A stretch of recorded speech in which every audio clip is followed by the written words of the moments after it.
Bismillahirrahmanirrahim. Alhamdulillahi Rabbil Alamin. Wassalatu wassalamu ala Sayyidina wa Nabiyyina Muhammad wa ala alihi tayyibin tahirin wa sahbihi al-muntajabin wa ala al-jami' al-anbiya ilahi wal mursalin. Me emrin e Allahut të gjithëmshirshmit, mëshirëplotit. Falënderimet I takojnë Allahut të madhruar, paqja e bekimet e Allahut qofshin mbi profetin Muhammad, mbi familjen e tij të pastër, mbi shokët e tij të zgjedhur dhe mbi të gjithë të dërguarit e profetët e Allahut. Të dashur vëllezër dhe motra, ju përshëndes me përshëndetjen e bukur islame.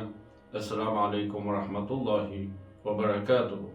Paqja, bekimet, mirësi dhe mëshira e Allahut qofshin mbi ju. Në vazhdim të rubrikës Ti pyet, Kurani përgjigjet, për sot do t'i përgjigjemi pyetjes cila është pikpamja e Kuranit për fëmijët. Pikpamja e Kuranit për fëmijët është shumë e qartë. Sipas Kuranit të shenjtë, fëmijët janë dhurat nga Allahu si dhe përgjegjësi. Kurani nuk I sheh fëmijët vetëm si pjesë të familjes, por si një amanet që prindërit duhet ta ruajnë sa më mirë, ta edukojnë dhe ta drejtojnë drejt së mirës. Kushdo që e studion Kuranin e shenjtë, do të gjejë se sipas tij, pra sipas Kuranit, fëmijët janë dhurat dhe begati nga Allahu fuqiplot. Dhe për këtë, Kurani na thot pra se fëmijët janë një nga mirësitë më të mëdha në jetë.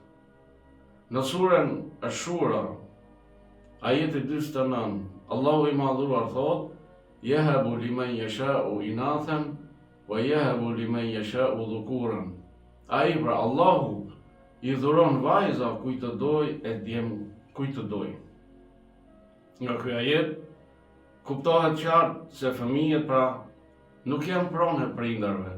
Ata janë dhurat, begati nga Allahu, si dhe janë pra përgjegjësi që duhet trajtuar me falënderim dhe me kujdes. Pra të falenderohet Allahu për këtë mirësi dhe të trajtohen me kujdes.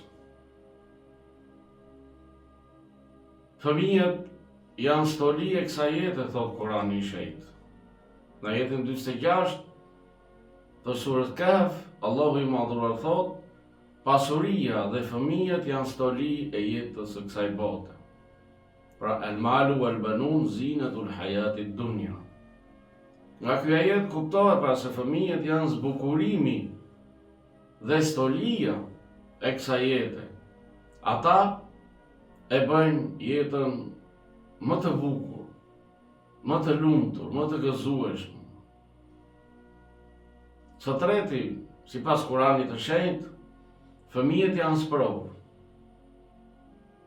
Në surën Al-Anfal, ajeti 28, Allahu I madhruar thot: "Wa'lamu annama amwalukum wa auladukum fitna."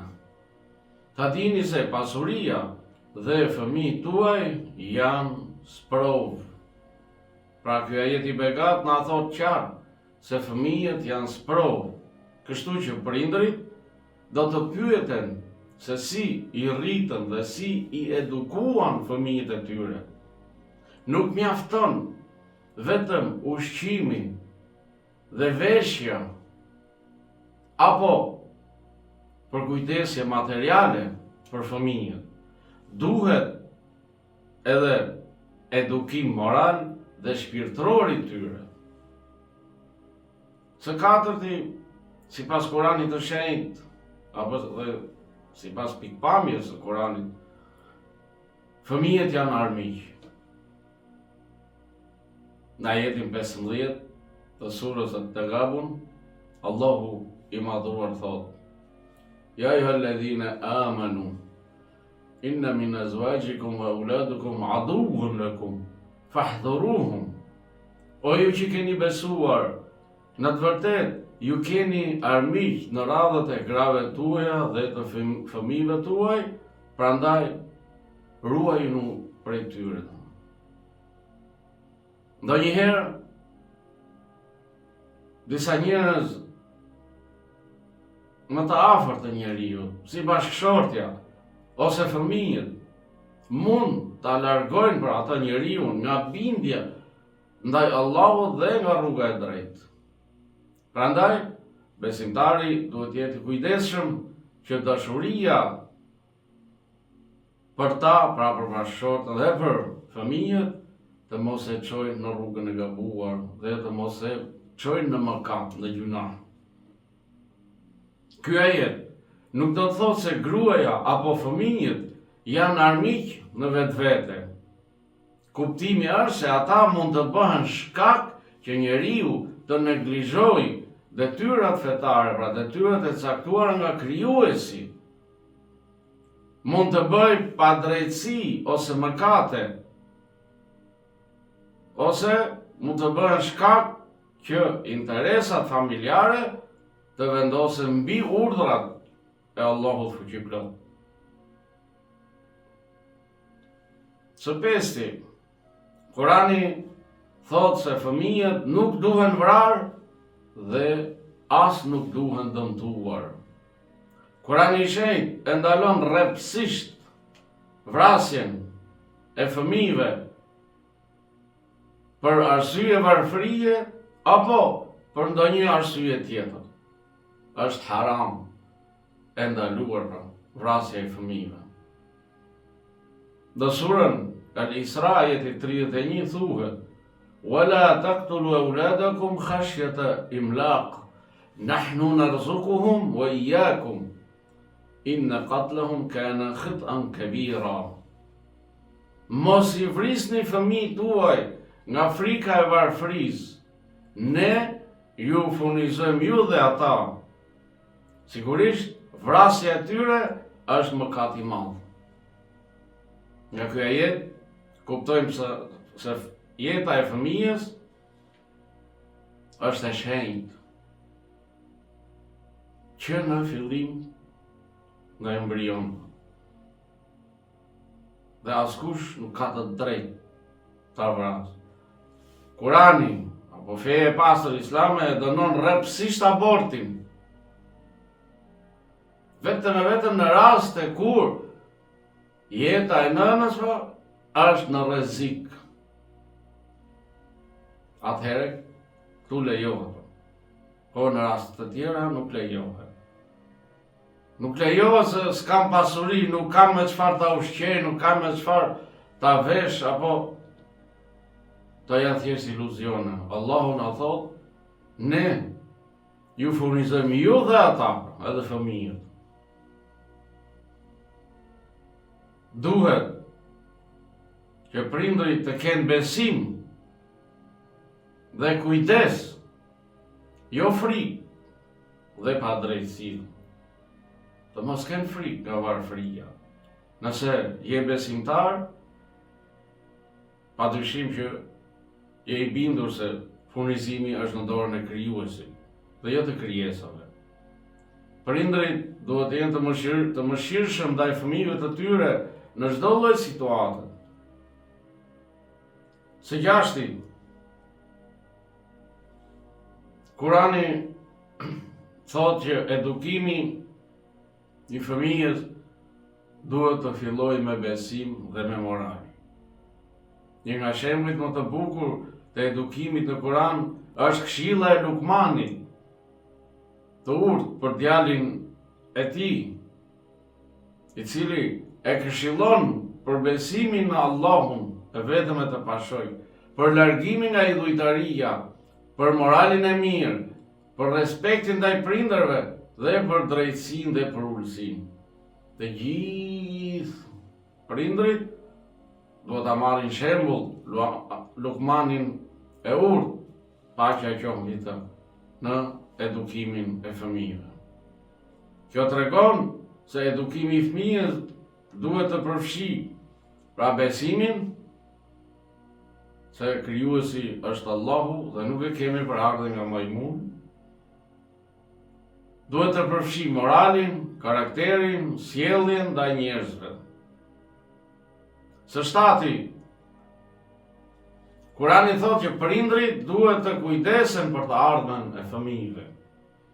Në surën An-Nisa ajeti 9, Kurani këshillon që njerëzit të kenë frikë për pasardhësit e tyre dhe të veprojnë me drejtësi. Ajeti thotë, le të druajnë nëse ata lënë pas vetes fëmijë të mitur duke u brengosur për ta. Kuptimi i këtij ajeti është se prindrit duhet të mendojnë për të ardhmen e fëmijëve dhe të krijojnë një jetë të qëndrueshme dhe edukim të mirë për ta. Por, si duhet të trajtohen fëmijët sipas Kuranit të Shenjtë? Sipas Kuranit të Shenjtë, fëmijët duhet të trajtohen me dashuri dhe mëshirë, jo me dhunë, poshtrim apo padrejtësi. Duhet të trajtohen me drejtësi mes tyre. Prindrit nuk duhet të favorizojnë një fëmijë dhe të bëjnë padrejtësi ndaj tjetrit. Duhet të trajtohen me edukim të mirë. Fëmijëve duhet të mësohen, siç e thamë edhe më parë, besimi, morali, ndershmëria, respekti, dashuria, harmonia me të tjerët. Duhet të trajtohen me mbrojtje dhe kujdes. Prindrit janë përgjegjës për sigurinë fizike, emocionale dhe shpirtërore të fëmijëve. Të dashur vëllezër dhe motra, sipas Kuranit të Shenjtë, fëmijët pra janë dhuratë, sprovë, amanet nga Allahu dhe duhet të rriten me dashuri, me drejtësi, me edukim të mirë dhe me përgjegjësi. Gjithmonë të lutemi e të themi, siç thot ajeti 74 në surën Al-Furqan, وَالَّذِينَ يَقُولُونَ رَبَّنَا هَبْ لَنَا مِنْ أَزْوَاجِنَا وَذُرِّيَّتِنَا قُرَّةَ أَعْيُنٍ وَاجْعَلْنَا لِلْمُتَّقِينَ إِمَامًا. O Zoti ynë, dhurona nga gratë tona dhe trashëgimtarët tanë, që është shprehje për sytë tanë dhe bëna shembull për të mirë.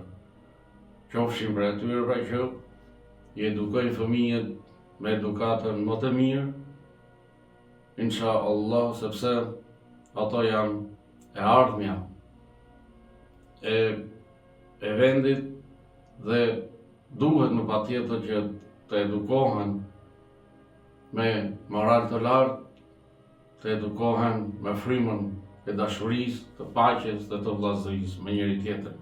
Assalamu alaikum wa rahmatullahi wa barakatuhu. Paqja, bekimet, mirësi dhe mëshira Allahu qofshin mbi ju.